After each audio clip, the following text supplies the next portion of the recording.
வணக்கம் and welcome to mister truth and myth and நான் உங்கள் ஆஸ்ட்ரோ பிகே. ஸோ இன்னைக்கான வீடியோ நம்ம எதை பற்றி பார்க்க போகிறோம்னா, இப்போ திருமணத்துக்கு பொருத்தம் பார்க்குறாங்க. ஸோ பொருத்தம் அப்படிங்கிறது சுத்தமாக இல்லை ஜாதகத்தில். பட் பையனுக்கும் பொண்ணுக்கும் பிடிச்சிருச்சு. ஸோ அப்போ பொருத்தம் இல்லாத பட்சத்தில் இவங்க ரெண்டு பேர்த்துக்கும் திருமணம் செஞ்சு வைக்கலாமா? ஸோ அப்படி திருமணம் செஞ்சு வச்சோம் அப்படின்னா பிரச்சனைகள் எதுவும் வருமா அப்படிங்கிறது தான் இந்த வீடியோவில் டீட்டெயில்டாக பார்க்க போகிறாங்க. ஸோ அது மட்டும் இல்லை, நம்ம லாஸ்ட் வீடியோ பார்த்தீங்கன்னா திருமணத்துக்கு வரன் எப்படி சூஸ் பண்ணணும் அப்படின்னு ஒரு டீட்டெயில்டு வீடியோ விடுறோம். ஸோ அந்த வீடியோவில் ஒருத்தர் வந்து நமக்கு கமெண்ட் பண்ணியிருந்தாரு. ஸோ இப்போ எல்லாத்துக்கும் 6-8 திசை வந்து நடக்கக்கூடாது அப்படின்னு சொல்கிறீங்களே, இப்போ சிம்ம லக்னத்தில் ஒருத்தர் இருக்காரு. ஸோ அப்போ சிம்ம லக்னத்துக்கு பார்த்தீங்கன்னா 6 மற்றும் 7ஆம் பாவ அதிபதியத்தான இந்த சனி வருது. அப்படி சனி தசை நடக்கும்போது அதை 6வது பாவ தசை எடுத்துக்கணுமா இல்லை 7ஆம் பாவ தசையாக எடுத்துக்கணுமா, அவங்களுக்கு எப்படி பொருத்தம் பார்க்குறது அப்படின்னு ஒரு கேள்வி கேட்டிருந்தாரு. ஸோ அந்த கேள்விக்கு பதிலாகவும் பொருத்தம் இல்லை அப்படின்னா அவங்களை எப்படி சேர்த்து வைக்கலாம், அதற்குரிய பரிகாரம் என்ன அப்படிங்கிறது தான் இந்த வீடியோவில் நம்ம டீட்டெயில்டாக பார்க்க போகிறோம். ஸோ வாங்க வீடியோக்குள்ளே போகலாம்.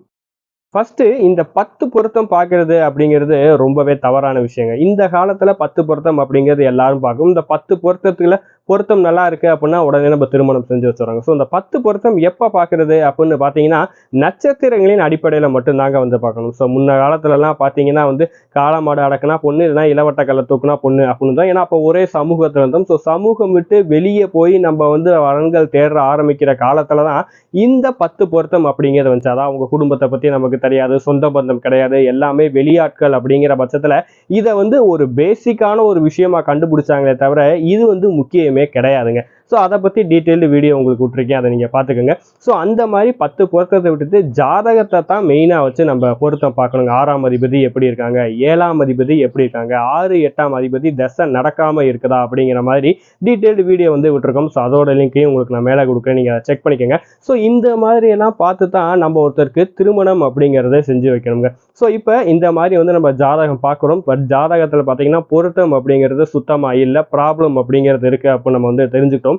பட் பையனுக்கும் பொண்ணுக்கும் பிடிச்சிருச்சு அப்படின்னா நம்ம திருமணம் செஞ்சு வைக்கலாமா? ஏன்னா நிறைய பேர் என்ன நினைக்கிறாங்க அப்படின்னா, நமக்கு வந்து தசை சரியில்லை, ஜாதகம் சரியில்லை, அப்போ இவங்க ரெண்டு பேர்த்தையும் சேர்த்து வச்சோம்னா பிரச்சனைகள் வந்துடும், இல்லை யாருக்காவது ஏதாவது பாதிப்பு வந்துடும் அப்படின்னு சொல்லி பயப்படுறாங்க.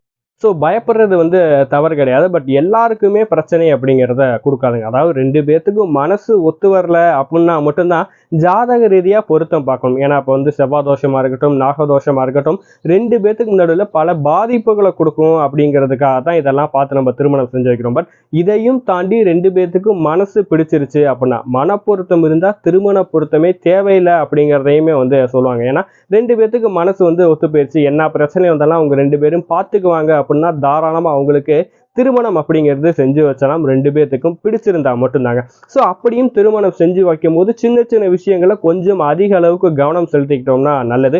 6ஆம் அதிபதி திசையோ இல்லை 8ஆம் அதிபதி திசையோ நடக்காமல் இருந்தால் மட்டும் போதும்.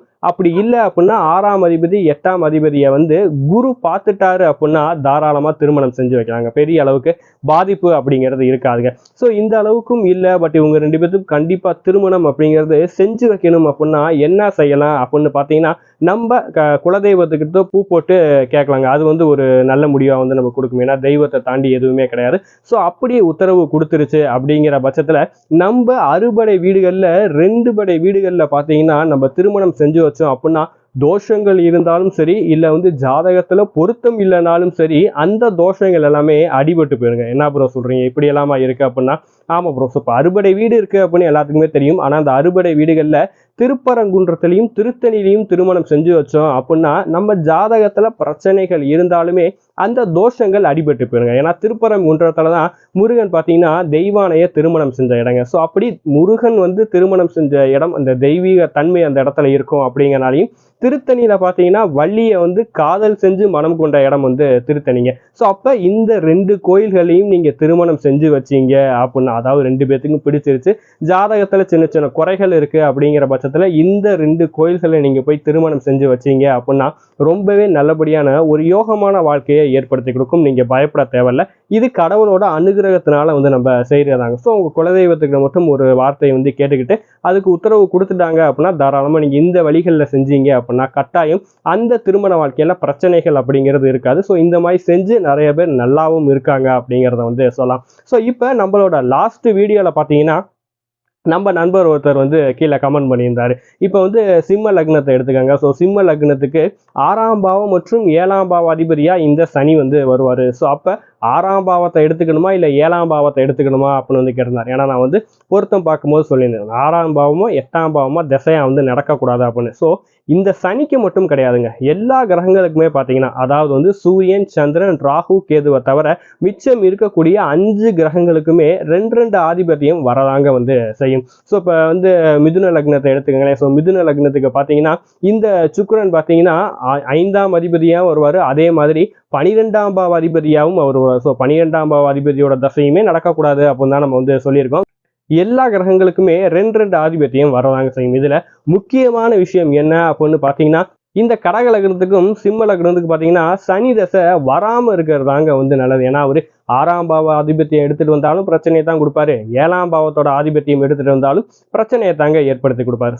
சமசப்தம் பாவம் வந்தா நம்ம திருமணம் செய்யலாங்க. பொருத்தம் இல்லை அப்படின்னாலுமே சமசப்த ராசிகளா இருந்துச்சு, ரெண்டுமே நல்லா இருக்கு அப்படிங்கிற பட்சத்துல வந்து நம்ம திருமணம் செய்யலாங்க. அதாவது சமசப்தம்னா என்னன்னா 7ஆம் பாவம். அதாவது இப்ப மேஷ லக்னத்துல ஒருத்தவங்க இருக்காங்க அப்படின்னா லக்னத்தை விட ராசியை வந்து அதிகப்படியா நம்ம எடுத்துக்கலாங்க. இப்போ மேச ராசியில ஒருத்தவங்க இருக்காங்க அப்படின்னா அவங்க துலாம் ராசியில இருக்கக்கூடிய ஒருத்தரை தாராளமா திருமணம் செய்யலாங்க. ஸோ அந்த மாதிரி சமசப்தத்திலையும் திருமணம் செய்யக்கூடாத ராசிகள் இருக்கா அப்படின்னு கேட்டீங்கன்னா அது இந்த கடகமும் சிம்மம் தாங்க. ஏன்னா அந்த கடகத்துக்கும் சிம்மத்துக்கும் 7வது ராசியா பார்த்தீங்கன்னா இந்த மகரமும் கும்பமும் வருங்க. ஏன்னா எப்பயுமே இந்த 2 கிரகங்களுமே பார்த்தீங்கன்னா பகைத்தன்மையோட தாங்க வந்து இருக்கும். ஸோ இந்த சனி பார்த்தீங்கன்னா 12 பாவத்துல எங்க இருந்தாலுமே வந்து பிரச்சனையை தான் கொடுக்கும். அது 6ஆம் பாவ ஆதிபத்தியத்தையும் நடத்த மாட்டாரு, 7ஆம் பாவ ஆதிபத்தியத்தையும் நடத்த மாட்டாரு, பிரச்சனைகளை மட்டும் தான் உண்டு பண்ணி கொடுத்துக்கிட்டே இருப்பார். ஸோ இது இந்த மாதிரி சின்ன சின்ன ராசிகள் அப்படிங்கிறதும் சின்ன சின்ன சூட்சமங்கள் அப்படிங்கிறதும் இருக்கு.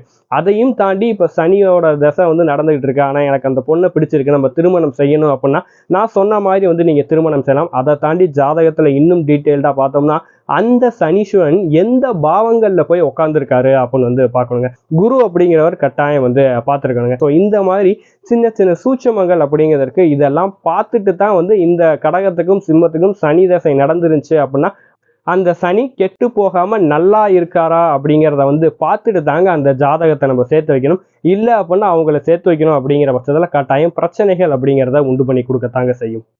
ஸோ இதை இன்னுமே டீட்டெயில்டாக அடுத்த ஒரு வீடியோ வந்து உங்களுக்கு பதிவு. ஏன்னா நம்மள்ட்ட இதுக்கு ஒரு உதாரண ஜாதகமே வந்து இருக்குது. சிம்ம லக்னத்தில் பிறந்த ஒருத்தருக்கு வந்து திருமணம் நடக்குது, அவருக்கு சனி தசையே நடக்குது. அப்போ சனி தசை நடந்தால் குடும்பத்தில் பிரச்சனை கொடுக்குமா இல்லை வேற எதுவும் விஷயங்கள்ல பிரச்சனை கொடுக்குமா? ஏன்னா இந்த சனி பார்த்தீங்கன்னா அவருக்கு 2ஆம் பாவத்தில் தான் வந்து உக்காந்துருக்கு. ஸோ அப்படி அவருக்கு பிரச்சனைகள் கொடுத்துச்சா, பிரச்சனைகளை கொடுக்கலையா, இல்லை எந்த மாதிரி பிரச்சனைகள் கொடுத்துச்சு அப்படிங்கிறத டீட்டெயிலாக நான் உங்களுக்கு அடுத்த வீடியோவில் போஸ்ட் பண்ணுறேன். ஸோ அந்த வீடியோவை மிஸ் பண்ணாமல் நீங்கள் பாருங்கள்.